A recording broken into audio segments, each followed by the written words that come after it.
दोस्तों एक बहुत इंपॉर्टेंट वीडियो एक बहुत इंपॉर्टेंट टॉपिक के साथ आपके सामने हाजिर हुआ हूं। मैंने कुछ वीडियोस देखी यूट्यूब पे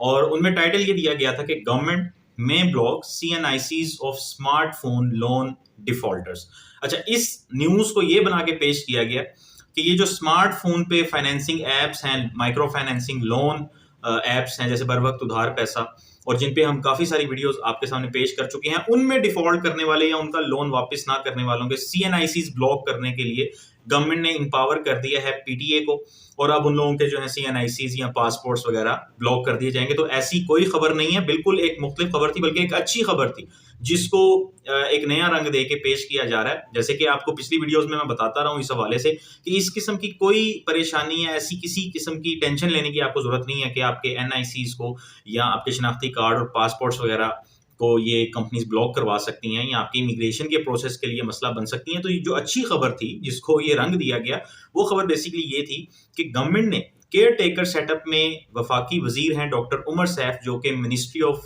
इंफॉर्मेशन टेक्नोलॉजी एंड टेलीकम्युनिकेशन के वजीर हैं। तो उन्होंने ये फैसला किया है कि स्मार्टफोन फाइनेंसिंग स्कीम के तहत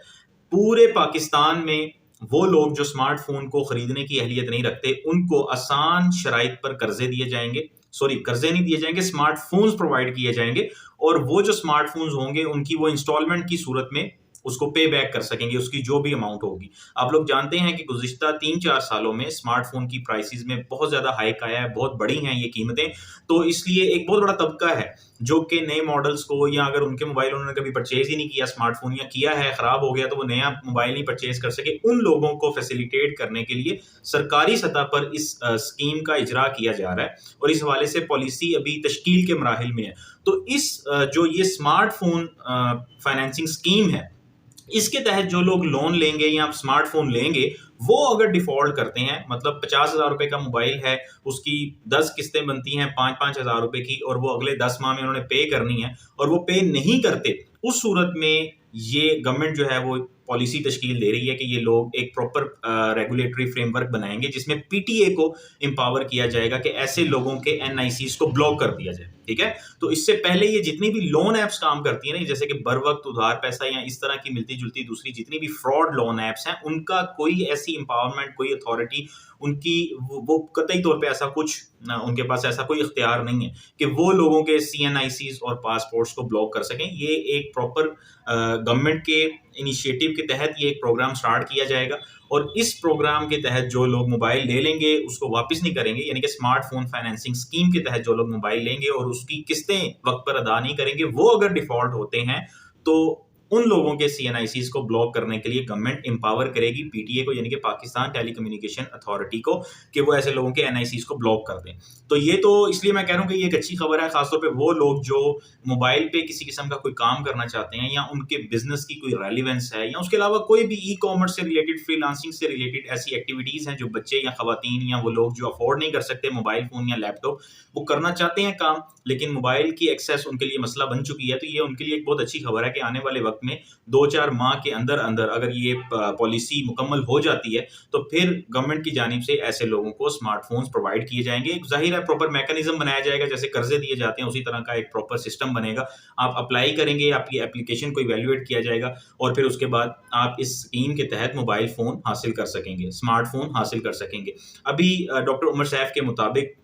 जो ये पूरे का पूरा जो पॉलिसी के हवाले से बात हो रही है उसको तश्कील देने के लिए तमाम स्टेक होल्डर्स के साथ उनकी मीटिंग्स जारी हैं। इस इकदाम को, यानी कि ये फाइनेंसिंग स्कीम जो है स्मार्टफोन फाइनेंसिंग स्कीम, इसको टेलीकम्युनिकेशन कंपनीज ने जैसे वारिद या जैज, यूफोन, टेलीनॉर वगैरह ने बहुत ज़्यादा सराहा है। जाहिर है उनका तो प्राइमरी इंटरेस्ट है, जितने ज़्यादा लोगों के पास मोबाइल फ़ोन होगा वो लोग चाहे कोई काम करें या ना करें, लेकिन वो उनकी सिम वगैरह तो इस्तेमाल करेंगे, नेट पैकेजेस यूज़ करेंगे, और बाकी जितने भी चीज़ें होती हैं इस हवाले से जो कि टेलीकम्युनिकेशन कंपनीज प्रोवाइड कर रही होती हैं वो यूज़ करेंगे। तो उन्होंने इस इक़दाम को बहुत ज़्यादा सराहा है। इसके अलावा जो पॉलिसी की तश्कील है, जो पॉलिसी डॉक्यूमेंट अभी तश्कील के मराहिल में है, उसको मुकम्मल करने के लिए जिन स्टेक होल्डर्स के साथ मीटिंग्स जारी हैं उसमें बैंक्स भी शामिल हैं और इन्वेस्टमेंट कंपनीज भी शामिल हैं, क्योंकि ये इन्वेस्टमेंट कंपनीज और बैंक्स जो हैं वो गवर्नमेंट के साथ मिलकर काम करेंगे और लोगों को इस स्कीम से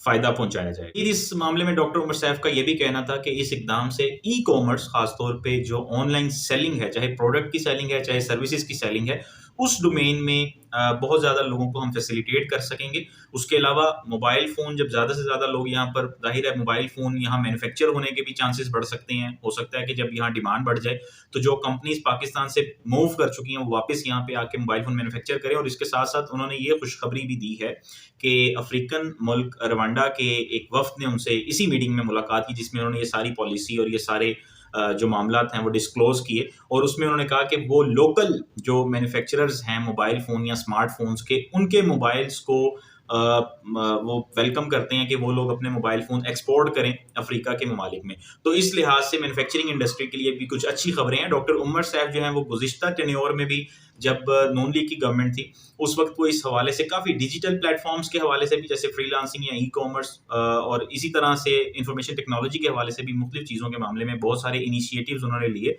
जिसमें ई रोज़गार का प्लेटफॉर्म और डिजी स्किल्स का प्लेटफॉर्म, बहुत ज़्यादा लोग इससे वाकिफ़ हैं और इससे मुस्तफ़ीद होते रहे हैं। तो उन्होंने इसका आगाज़ किया था। तो अभी भी उनकी जो एफर्ट है वो यही है कि लोगों को ज़्यादा से ज़्यादा इंफॉर्मेशन टेक्नोलॉजी के डोमेन में